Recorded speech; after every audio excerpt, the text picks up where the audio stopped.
So it's a great reminder to all of us that are consuming this culture of true crime that there are real people that are living it. Thank you for calling the Oregon Department of Corrections.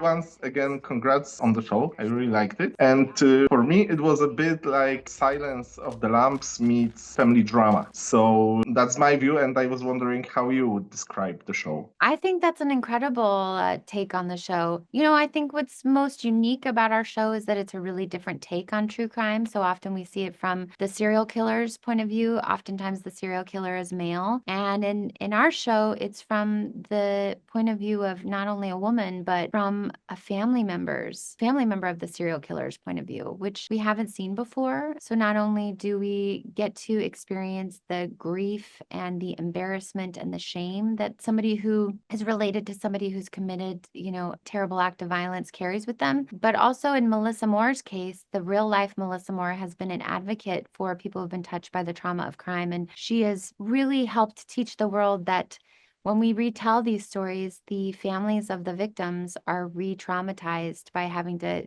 hear this story again. So we really wanted to learn from her and make our show as respectful to victims as possible. For you, what was the most difficult part of becoming Melissa? You had a chance to work with her on this show. So was she helpful in becoming her in the show? Melissa was so wonderfully generous of spirit. She was really open about her life. She was really open about her relationship with her father. And luckily, she did a beautiful podcast called Happy Face, and she wrote a book about her experience. And she's such an advocate for victims and victims' families in the true crime space. So we all just really wanted to learn from her. I'm just really grateful that she was so open, and we're really, really proud that she likes the show. You said that usually we put the murderer in the spotlight. Do you think we forget about the victims too often? I think not only do we forget about the victims' families, but we also forget that when an act of violence occurs, that it touches so many lives. There is the moment before that act and the moment after, and nothing will ever be the same. So it's a great reminder to all of us that are consuming